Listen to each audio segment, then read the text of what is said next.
Assalomu alaykum va rahmatullohi va barakatuh. Yaxshimisizlar? Aziz yurtdoshlarim, sizlardan bir narsani iltimos qilgan bo'lardim. Alloh yo'lida yordam bersalaring. Maktab o'quvchisiman, 2003-yilman. Andijon viloyati Izboskan tumanida yashayman. Qishloqda yashayman. Qishloq sharoiti. 2003-yilman, 11-sinf o'quvchisiman. Maktabga ro'molda, ya'ni hijobda chiqsam, o'qituvchilarimiz, direktor o'qituvchilarimiz bu narsaga qarshilik qilishyapti. Uydagilarim ruhan tomonlama ham, qonun tomonlama qamataman, sen diniy oqimga kirgansan. Yo'q, diniy oqimga kirmaganman.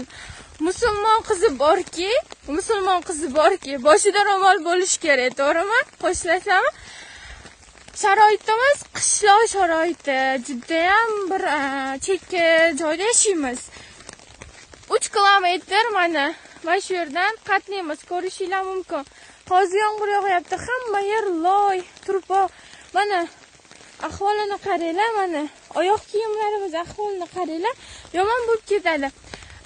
Bir yilda, bir oyda deyarli almashtirishimiz kerak, yaramaydi. Qishda sovuq sharoitlari yo'q, yo'llar yomon bo'lib ketadi. Bu shag'alni ko'rayotgan bo'lsanglar, shag'al bor ekan-ku deysizlar. Bu shag'al yarmisigacha to'kilgan. U yog'i loy, bolota shunaqa yomon. Mashina qatnamaydi, zakazga tushadi. Zakazga necha pulga tushadi? Qimmat 25 ming, 30 ming. Piyoda chiqib borib kelamiz. Sovuq. Ro'molda chiqsam qaytarishdi. Majburiy ta'lim deyilgan, to'g'rimi? Ro'molda chiqdim. Uyingga borib yechib kelasan dedi. Men buncha yo'ldan qanaqa qilib 2-3 soat darsdan qolib ketaman. Qaytardi birinchi kuni chiqqanimda, xo'p deb chiqmadim. Ustozimiz aytdiki, jinoiy javobgarlikka tortaman dedi. Dars qoldirganing, shu progul qilganlaring. Men dars qoldirmadim. Onlayn tarzda bo'ldi. Hozir bizani maktabda onlayn bekor qilindi deb hammani o'qishga chaqiryapti, hamma o'qishdi. Lekin boshqa maktablarda onlayn tarzda xohlovchilar onlayn, xohlovchilar maktabga chiqyapti. Bizda unaqa emas. Iltimos, shuni kim ko'rsa ham, kim eshitsa ham tarqatib berishinglar iltimos qilgan bo'lardim. Chiqsa shuni hamma ko'rsin, iltimos. Maktabdagi direktor, o'qituvchilar hammalaringizga iltimos. Ro'molimizga qarshilik qilmanglar. Bu ro'mol bomba emas, yo xavfli narsa emas. Yaxshi-ku, uzun kiysan, uzun kiymaysan, kalta kiyasan deyishdi.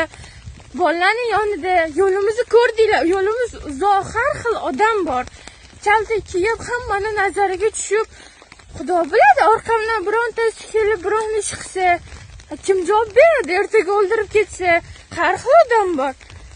O'zimni nomahramlardan tiyib, begona ko'zlardan, ko'z zinosi, oyoq zinosi, qo'l zinolaridan, o'zimni shunaqa faxsh narsalardan saqlab, shu ro'molga kirganman. To'g'ri, oldin tug'ilganimdan shunaqa emas-ku.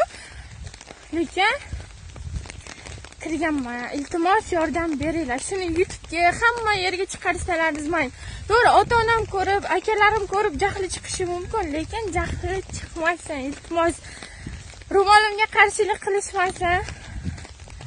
Hamma maktab o'quvchilariga, iltimosim o'qituvchilariga